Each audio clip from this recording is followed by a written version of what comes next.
Olá, povo de Deus, aqui quem vos fala é o presbítero Geilson França, e nós já estamos prontos, preparados para mais uma aula de escola bíblica, tá? Eu me chamo Geilson França, sou presbítero da Igreja Assembleia de Deus Vinde, aqui em Fortaleza, Ceará, com meu pastor José Sabel de Oliveira. Por que eu repito sempre isso? Para mostrar de onde é que eu venho.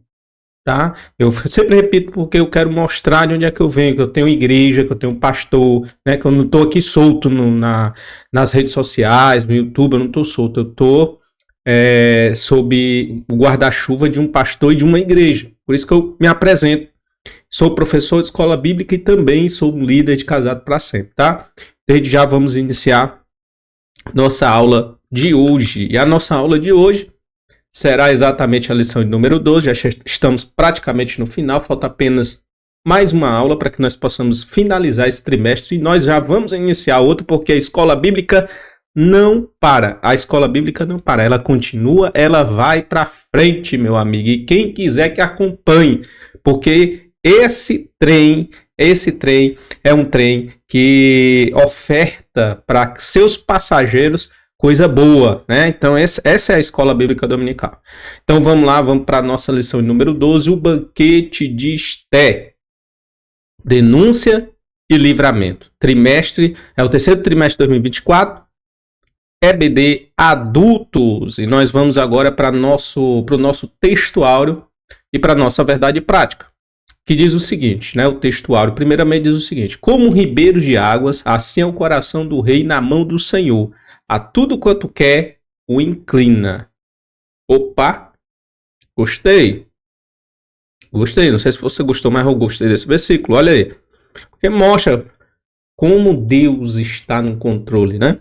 Eu adoro versículos que mostram a soberania de Deus sobre o ser humano e sobre o mundo inteiro. Eu adoro. E esse texto aqui fala para exatamente isso, né? Provérbios capítulo 2, verso 1.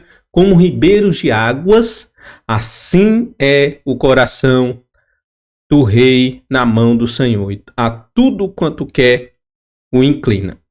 Na nossa verdade prática é o seguinte: devemos reconhecer as autoridades humanas, mas não podemos atribuir-lhe um poder acima do que elas têm.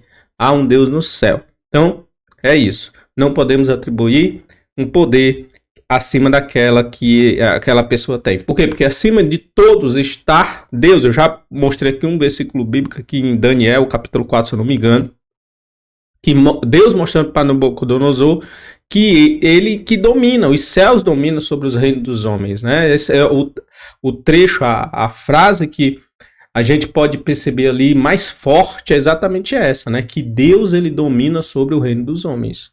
Deus domina sobre todos, Deus domina sobre o ser humano. Então é isso, tá? Vamos lá, vamos para a nossa leitura bíblica em classe.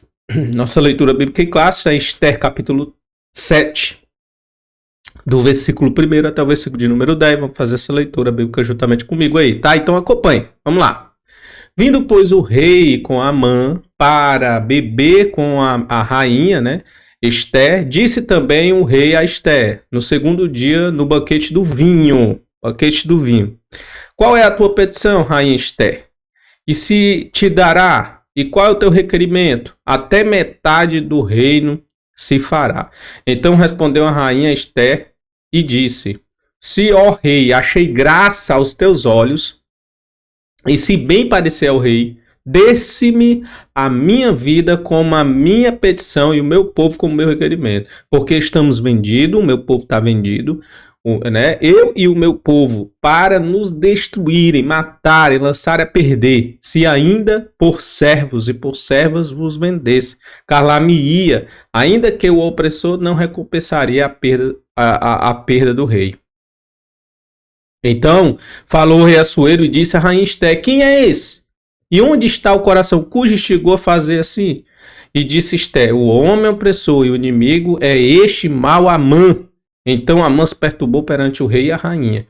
E o rei, no seu furor, se levantou do banquete do vinho para o jardim do palácio. E Amã se pôs em pé para rogar a rainha Esther pela sua vida, porque viu que já o mal lhe era determinado pelo rei. Tornando, pois, o rei do jardim do palácio a casa do banquete do vinho. Amã tinha caído prostrado sobre o leito em que estava Ester. Então o rei disse o rei: porventura quereria ele também forçar a rainha perante mim nesta casa? Saindo essa palavra da boca do rei, cobriram Amã o rosto. Então disse Arbona, um dos eunucos que servia diante do rei: eis que também a força de 50 côvados de altura que Amã fizera para Mardoqueu, que falara para o bem do rei, está junto à casa de Amã. Então disse o rei: enforcai nela. Então foi preparado para Mardoqueu, porém, Mardoqueu, né? Mas porém quem realmente utilizou a forca foi ele mesmo, né? A forca ele mesmo fez para ele mesmo, né? Enforcaram, pois, Amã na força que ele tinha preparado, na forca que ele tinha preparado para Mardoqueu. Então o furor do rei se aplacou. Beleza, essa é a nossa leitura bíblica em classe. E nós vamos agora para a nossa introdução. Diz o seguinte: na lição anterior, vimos que Deus agiu para alterar todo o cenário de Susã. Ou seja, honrar Mardoqueu, né? Então, aquele que estava sendo honrado agora iria passar por uma prensa, né, grande. Então, a honra de Mardoqueu pelo próprio Amã. Amã teve que segurar lá, né, a corda lá do cavalo e passear com ele, dizendo que o rei, esse fará a quem o rei quiser abençoar, né? Então teve todo esse contexto. Então essa foi a lição passada, né? Amã foi humilhado e Mardoqueu foi honrado. As condições agora eram outras. Até a mulher e os amigos de Amã já prenunciavam a sua derrota. Tudo será resolvido no segundo banquete oferecido por Ester. E qual é a palavra-chave da nossa aula de hoje? Denúncia e livramento. Denúncia e livramento. Vamos agora para o nosso primeiro tópico: o banquete e a denúncia, né? A instabilidade de Amã. A estabilidade de Amã. O dia foi terrível para Amã. Cedo saiu de casa, determinado a conseguir do rei a ordem de enforcamento de Mardoqueu. Durante o dia serviu de guia para o cavalo que transportou seu desafeto judeu pelas ruas de Susã. Em casa, enquanto houve uma sentença totalmente desfavorável, chegaram os servos do rei para levar apressadamente ao banquete preparado por Ester. Amã estava certamente muito perturbado. E a um banquete, naquela circunstância, deve ter sido muito desconfortável. Beleza. Amã já estava, com certeza, perturbado, né, diante das reviravoltas que estavam acontecendo ali. Ele pensando que já estava tudo pronto, tudo acabado, vamos aniquilar o povo, acabar com os meus inimigos e pronto, estaria tudo acabado. Mas não, ele estava plantando, ou cavando, melhor dizendo, a própria cova, né? O banquete do vinho, aqui é aqui é um slide que a gente vai parar um pouco para falar sobre ele, tá? Vamos falar um pouco sobre o vinho, a questão do vinho, já que é exatamente isso que o próprio comentarista ele coloca aqui, né? Ele vai trabalhar biblicamente a questão do vinho no Antigo Testamento, e eu quero trabalhar a questão do vinho também no Novo e biblicamente, tá? Então vamos lá, só um minuto só para me fazer beber um pouquinho de água, vamos lá. Muito bem. Diz assim a nossa revista: o banquete para o qual Ester convidou Assuero é chamado de banquete do vinho. Ester capítulo 7, verso 2, a gente leu isso na leitura bíblica em classe.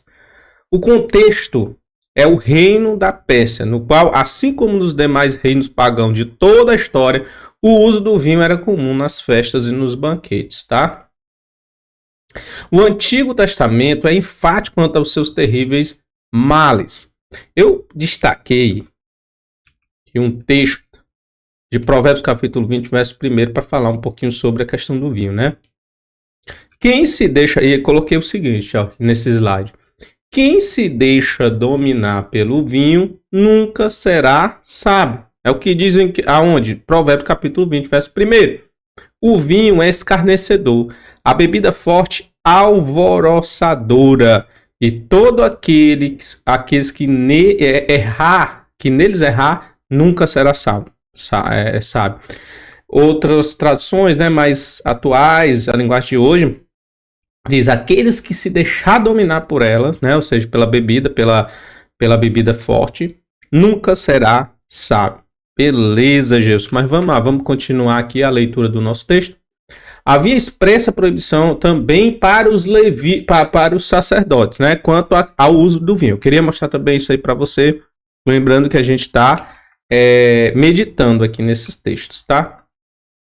Então ele coloca lá, deixa eu só ver aqui qual o versículo bíblico que ele colocou. Foi Levítico capítulo 10, verso 8 a 11. Então vamos fazer a leitura desse texto, né? Levítico capítulo 10, se eu não me engano, versículo 8 a 11.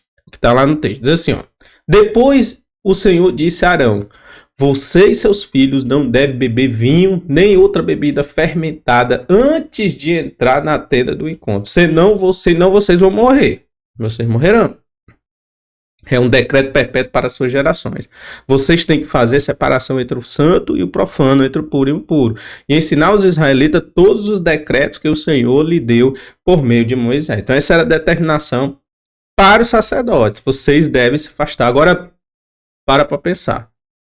Não sei se vocês estão percebendo, mas o comentarista ele quis dizer, olha, esse aqui é um contexto pérsia. Mas era um contexto também de Israel. Israel também usava o vinho forte e fermentado. Ok? Então, não era só os persas que usavam vinho nas suas festas. Os israelitas também usavam. Com exceção de quem? Dos nazireus. Com exceção de quem? Dos sacerdotes. Mas perceba o texto e interprete da maneira correta. Aqui ele está falando o quê? Que você deve se abster, você não deve beber vinho, nem outra bebida fermentada, ou seja, além do vinho, antes de entrar na tenda do encontro. Então, a determinação para o sacerdote era que, quando você for fazer a sua função de sacerdote, quando você for entrar na tenda do encontro, nesse contexto, dentro da função que vocês estão desempenhando de sacerdote, vocês não podem entrar na tenda do encontro depois de ter ingerido bebida. Depois de ter ingerido vinho ou qualquer outra bebida fermentada. Essa é a interpretação. Ele não é uma proibição para o sacerdote beber em qualquer contexto, em qualquer situação. Não é uma imposição para que o sacerdote não beba vinho, tá? Ou seja, o sacerdote não podia beber vinho nem bebida forte antes de entrar na tenda do encontro. Então essa é a interpretação, é o que está no texto. Eu estou só lendo.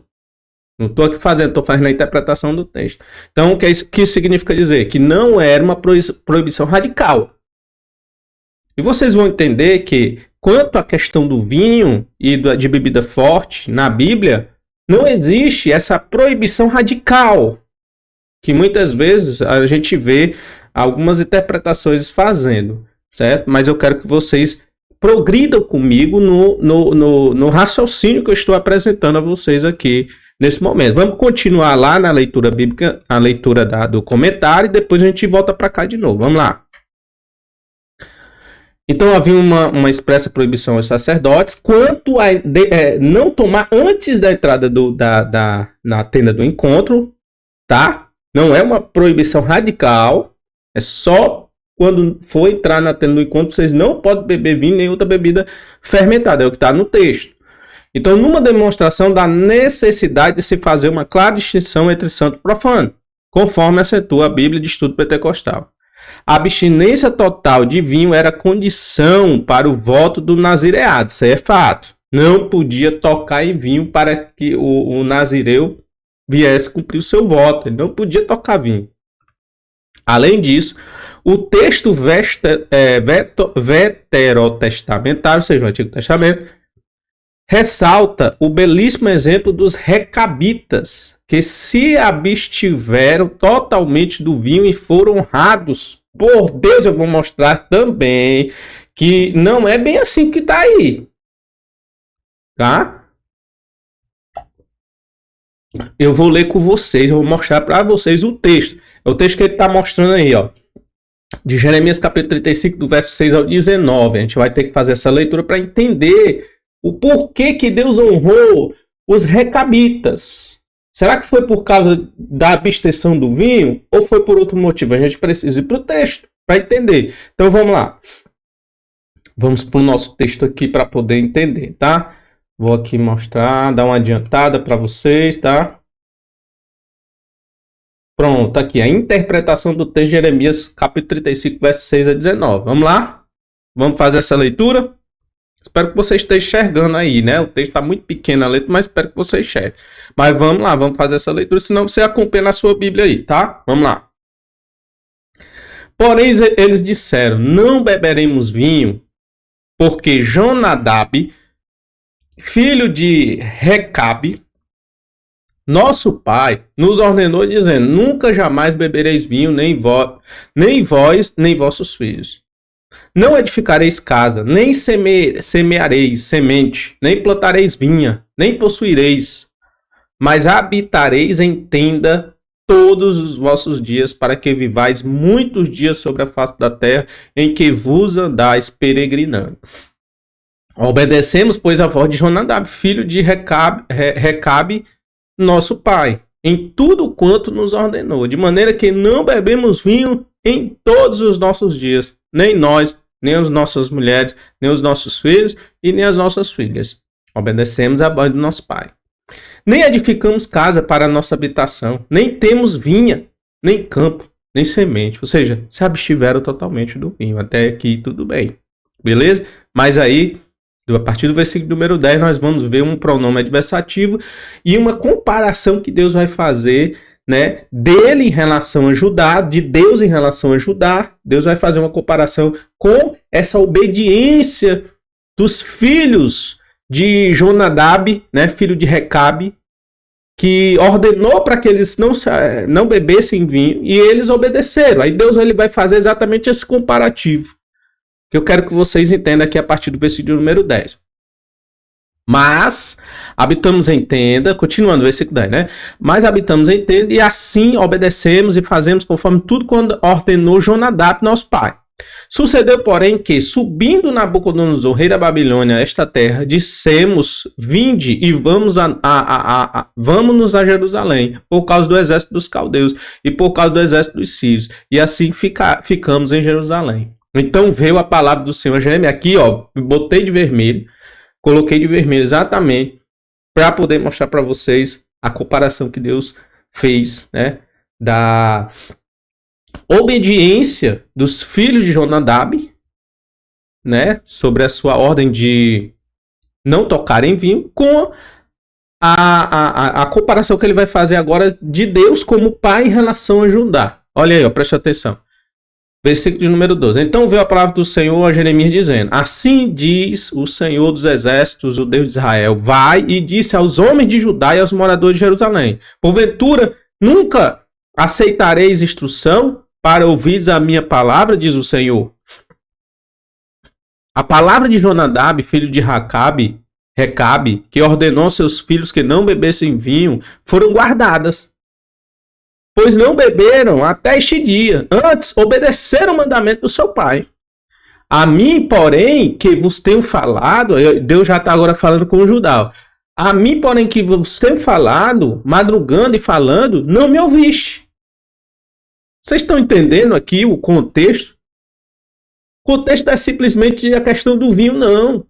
É a questão da desobediência do povo. Aqui é uma chamada contra Judá. E Deus estava usando um exemplo, né, ou seja, a família de Jonadab, que obedeceu seu pai, para mostrar para Judá que Judá era desobediente. Por quê? Porque Deus, que é o pai dos judeus, falava e eles não obedeciam. Então esse é o contexto, gente. Não tem nada a ver com vinho. O fato do vinho. O vinho está aqui, mas o que se chama a atenção e que o texto quer chamar a atenção é a questão da desobediência do povo judeu. Ok? Versículo 15.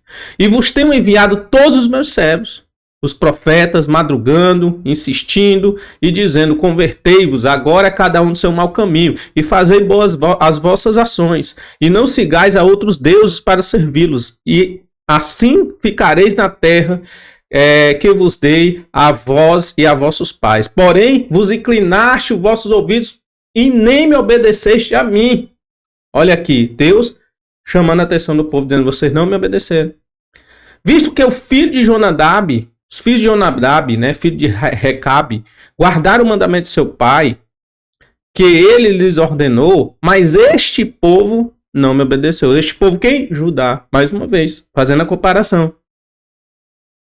Por isso, assim diz o Senhor dos Exércitos, o Deus de Israel, eis que trarei sobre Judá, aí vem o julgamento sobre Judá, e sobre todos os moradores de Jerusalém, todo o mal que falei contra eles, pois lhes tenho falado e não ouviram.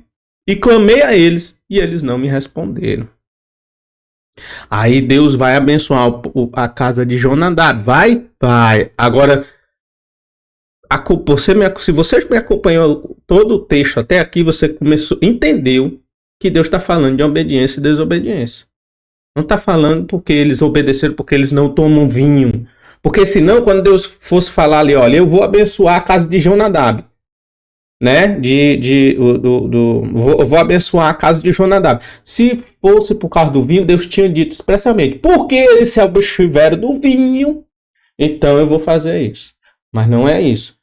Muito pelo contrário. Veja aí o final. Ó. E a casa dos recabitas, disse Jeremias, assim diz o Senhor dos exércitos, o Deus de Israel, pois que obedeceis aos mandamentos do vosso pai. Então é por isso que eu vou abençoar você, porque vocês obedeceram o pai de vocês. A ordem era qual? Não beber vinho, beleza, mas vocês obedeceram. Então, o fato de serem abençoados é porque obedeceram o pai, não porque beberam vinho, ou deixaram de beber vinho. Ok? Quero que vocês entendam isso. E aí diz, pois que obedeceis os mandamentos de Jonadab, vosso pai, e guardaste todos os seus mandamentos, e fizeste conforme tudo quanto vos ordenou. Ele nem tocou em vinho, só disse que eles obedeceram.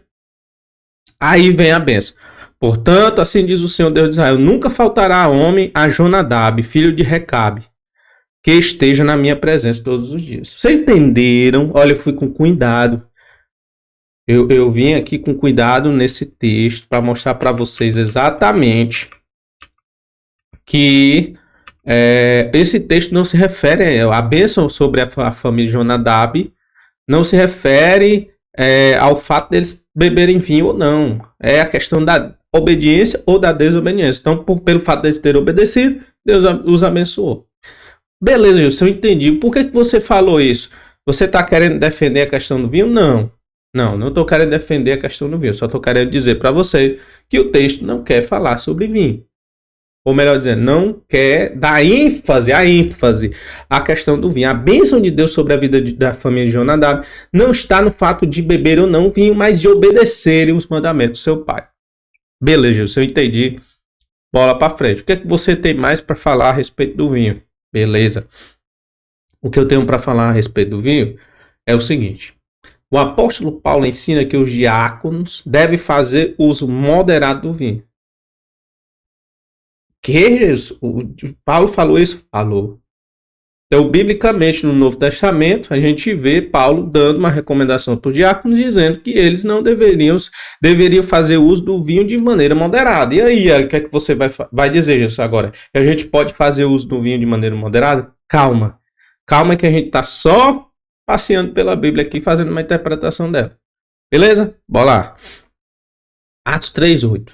A palavra do Senhor diz o seguinte: da mesma sorte, os diáconos sejam honestos, não de língua dobre, não dados a muito vinho, não cobiçosos de torpe ganância. Ou seja, não dados a muito vinho. Beleza.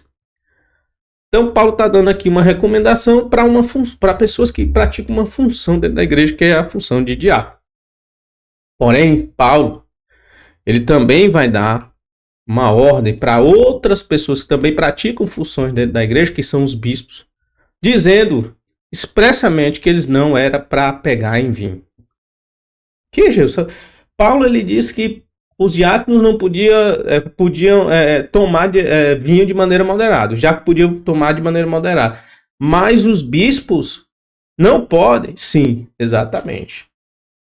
Olha aí, 1 Timóteo capítulo 3, verso 2 e 3 diz, convém, pois, que os bispos sejam irrepreensíveis, marido de uma só mulher, vigilantes, sóbrios, honestos, hospitaleiros, aptos para ensinar, não dado a muito vinho, Não dado ao muito vinho, não, desculpa. Não dado ao vinho. Não dado ao muito vinho foi a ordem que ele deu para os diabos, né? Não dado ao vinho.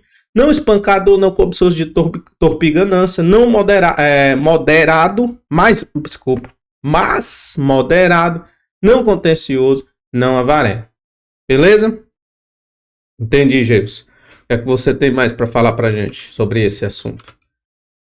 O que eu tenho para falar para você é o seguinte: embora a Bíblia não faça uma proibição radical do uso das bebidas fortes, a recomendação é para nos enchermos do Espírito Santo. Vou repetir. Paulo, né? Embora a Bíblia Sagrada e Paulo não faça uma proibição radical do uso de bebidas fortes, a recomendação é para nos enchermos do Espírito. O que é que diz Efésios capítulo 3, verso 18? E não vos embriaguei com vinho, em que há contenda, mas enchei-vos do Espírito. E não vos embriagueis com vinho, em que há contenda, mas enchei-vos do Espírito. Beleza. O que é que eu aprendo? Ou seja, vinho é uma porta de entrada para as obras da carne. Aquelas obras da carne lá, né? Contenda, facção, briga, intriga, porfia, todas as outras coisas, né? Prostituição, avareza, inveja, tudo aquilo. A bebida ela é uma porta de entrada. Então, quando você se embriaga e é uma porta de entrada para a contenda. É o que o texto está falando aqui, ó. E não vos embriagueis com vinho, em que há contenda. Então, por que eu devo? Aí eu estou respondendo já, né? Se eu sou a favor ou não, o cara beber. Por que eu sou a favor da pessoa se abster completamente do vinho? Porque o vinho ou qualquer outra bebida forte é uma porta de entrada para as obras da carne. Eu estou sendo bíblico. Se a gente quer proibir, a gente tem que proibir pelos motivos certos. Eu estou usando um motivo bíblico para poder proibir. Mas também estou aqui interpretando os textos, mostrando que os textos eles não dizem claramente que você tem que se abster totalmente do vinho. Muito pelo contrário. Existem textos que dizem que vocês têm que tomar, mas de maneira moderada e não exagerada. Então a Bíblia fala que tem que ser tomado, se você toma, tem que ser tomado de maneira moderada. Certo? Mas, biblicamente, o mais correto, o conselho mais certo que a Bíblia dá é que nós devemos nos encher do Espírito Santo. Por quê? Porque no vinho a contenda é uma porta de entrada para as obras da carne. Tá? Então essa é a minha opinião e eu quero continuar nela. Por que evitar bebida forte? Aí eu vou agora para a ciência, agora eu vou para os fatos. Por que eu devo evitar bebida forte? Vamos lá.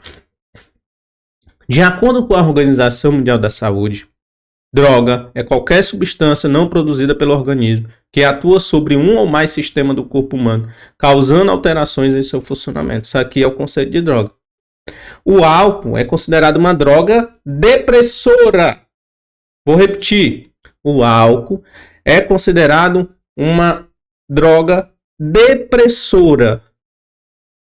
Por quê? Porque causa diminuição nas atividades do sistema nervoso central. Geils, qual é a função do sistema nervoso central? Eu coloquei aí de lilás. Ó. Receber e interpretar estímulos, integrar informações, tomar decisões, enviar ordens, coordenar as atividades do corpo. Então, quem está embriagado, quem bebe bebida forte, é uma pessoa que não consegue perceber os estímulos de maneira correta, não recebe as informações de maneira correta, tomada de decisão fica lenta, muita gente morre afogada, morre porque vai atravessar uma rua porque está embriagado. Enviar ordens, né? Ou coordenar as atividades, por isso que o cabo fica meio ébrio, né? Quando está embriagado, porque a bebida ela age no sistema, diminuindo as atividades do sistema nervoso central, que é de coordenar as atividades do corpo. E aí a pessoa fica o quê? A pessoa começa numa excitação, né? Numa euforia, no início da ingestão, e depois cai numa sonolência. Por isso que ela é depressora. Né? Então, é muito comum que as pessoas tenham que aumentar a quantidade ingerida para ter o mesmo efeito. É o que chamamos de aumento de tolerância. Já a falta de ingestão, ou seja, pessoas que estão na abstinência, pode acarretar sintomas indesejáveis e até síndrome de abstinência, que inclui a manifestação de sintomas como tremores, ansiedade, agitação, irritabilidade e até mesmo depressão. Será que é bom um negócio desse? Os efeitos não param por aí. Segundo dados do Instituto de Métricas de Evolução da Vida, né, que está em inglês, a ingestão de álcool é o sexto principal fator de risco para a maioria das mortes de incapacidade no Brasil. Além disso, de acordo com o levantamento do Laboratório Toxicológico Forense da Polícia Civil do Espírito Santo, das 635 vidas fatais de acidente de trânsito em 2020, 199 estavam sob efeito de álcool. Você acha que álcool é coisa boa nesse sentido aí? Olha o que o álcool pode provocar na vida de uma pessoa. Há de se ressaltar também os impactos sociais e profissionais provocados pelo álcool. Muitas vezes, a relação com a família, com os amigos, colegas de trabalho fica estremecida por causa do álcool. Então, álcool é coisa boa? Não. E os textos bíblicos estão dizendo aí, olha, aquele que se embebeda, aquele que fica dominado pelo álcool, não existe sabedoria nisso. Ok? Então, por que evitar? Por causa de todos esses males que o álcool ele provoca na vida de uma pessoa. Por quê? Eu acredito que seja útil. Deixa eu ver aqui.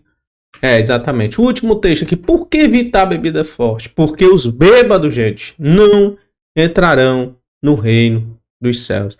1 Coríntios 6,10. Não erreis, nem os devassos, nem os idólatras, nem os adultos, nem os efeminados, nem os sodomitas, nem os ladrões, nem os avarentos, nem bêbados, nem os maldizentes, nem os roubadores herdarão o reino dos céus, tá? Então, por isso, esse é o motivo bíblico que eu encontro para não provar a bebida alcoólica. Beleza? Muito racional, tá? E eu acho que é a maneira mais correta de tratar o assunto do vinho e da bebida forte. Mas vamos continuar, né? O Novo Testamento ensina... O ensino é de não se embriagar com vinho, mas encher do Espírito. Eu acabei de falar para vocês. Devemos então fugir de toda aparência do mal e nos abster totalmente. Desculpa. E nos abster totalmente de tudo que não convém aos santos. Beleza, Geilson, entendi. Muito boa explicação, gostei. Então é isso, gente. Então é isso. Vamos lá para o último ponto, né, do tópico primeiro. Banquete a denúncia. Qual é a tua petição? A pergunta do rei. Assuero estava mesmo determinado a saber o que inquietava a rainha, a fim de atendê-la. O fato de Esther aparecer em sua presença, correndo risco de morte, no primeiro banquete ter mantido suspense quanto ao que lhe afligia, deve ter levado Assuero a suspeitar que algo muito grave estava acontecendo. Daí sua prontidão a novamente inquirir-lhe: qual é a tua petição, rainha Esther? E qual o teu requerimento? Até metade do reino se fará. E a essa altura, talvez o coração da rainha estivesse acelerado. Ela estava diante do rei e do algoz dos judeus e teria de ser firme em sua declaração.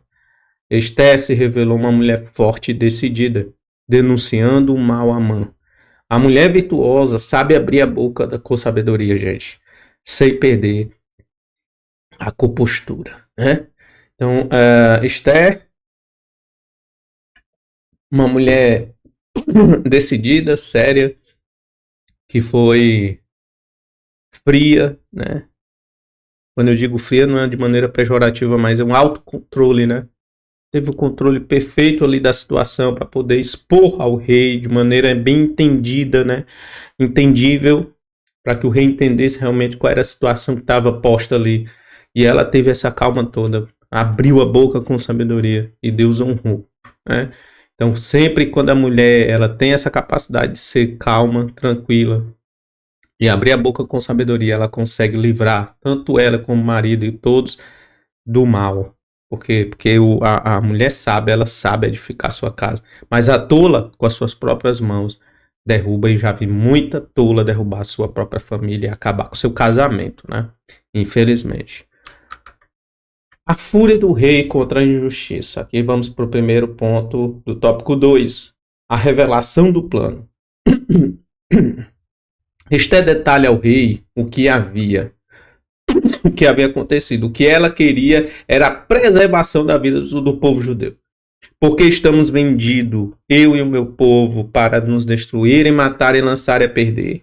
Esté fez ver ao rei o absurdo do plano, que visava o extermínio de toda a raça.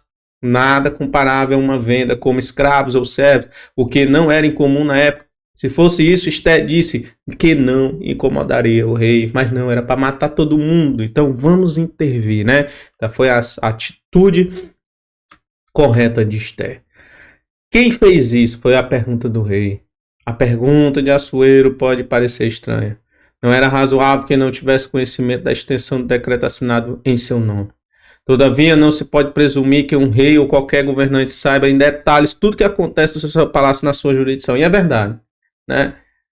Imagine aí um governo federal, um governo estadual ou um governo municipal e você tendo que dar conta de vários órgãos e de várias pessoas que trabalham nesses órgãos. Você vai dar conta? Não vai, gente, não vai. Não tem como você saber de tudo que está acontecendo no seu governo. E era o que estava acontecendo aqui, evidentemente, né? Às vezes até os pais escapam fatos próximos de seus olhos. Né? Até os pais às vezes não percebem o que o filho está passando, está sofrendo. E quando ele menos espera, o filho fez uma besteira. Tirou a vida, saiu de casa. Por quê? Porque até debaixo do nosso nariz, muitas vezes, a gente não sabe o que está acontecendo. Né? Então, às vezes, até os pais escapam os fatos próximos próximo de seus olhos.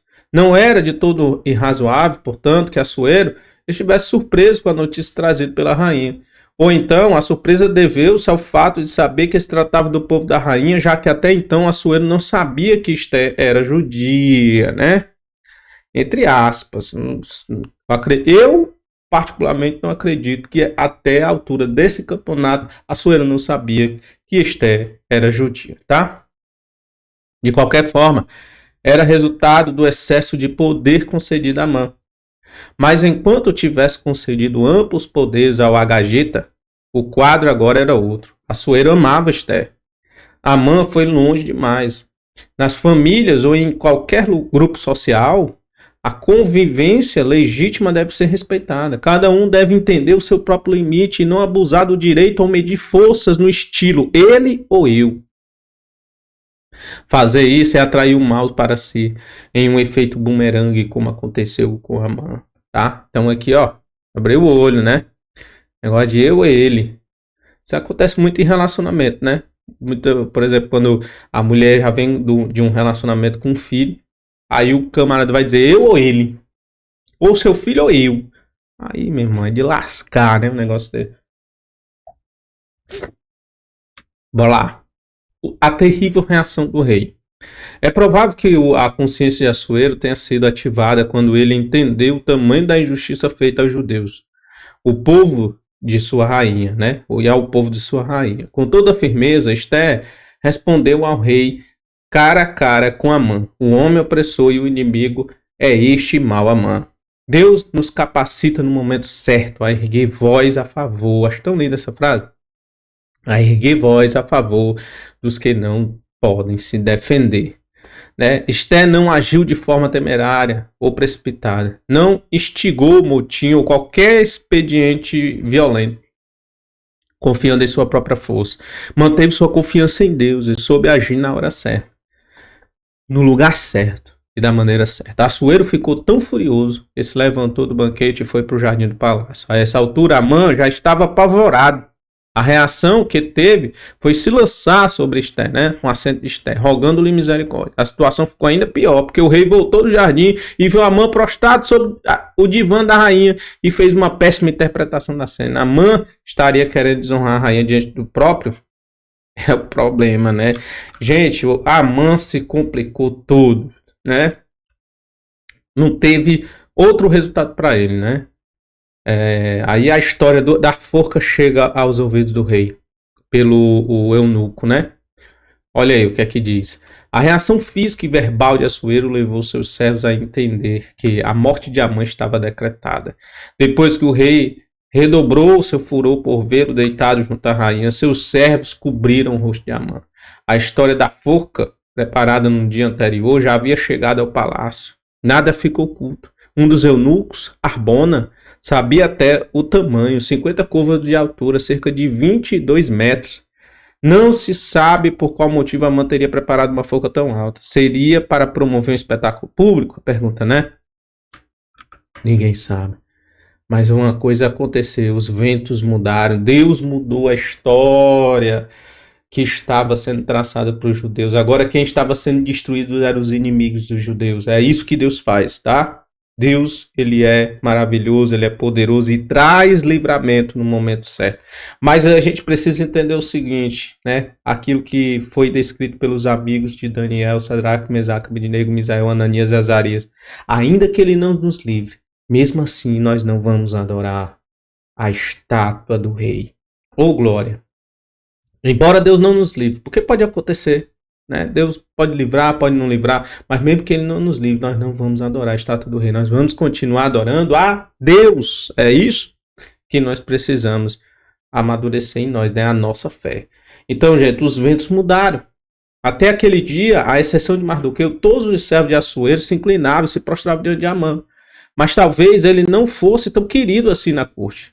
Bastou uma oportunidade para um dos oficiais do rei ter a iniciativa de sugerir sua execução, informando Assuero da forca preparada por Amã para Mardoqueu. Em ambientes de poder, às vezes impera um certo sistema de conveniência. Muda-se de lado com muita facilidade. Isso acontece na política que está aí do teu lado.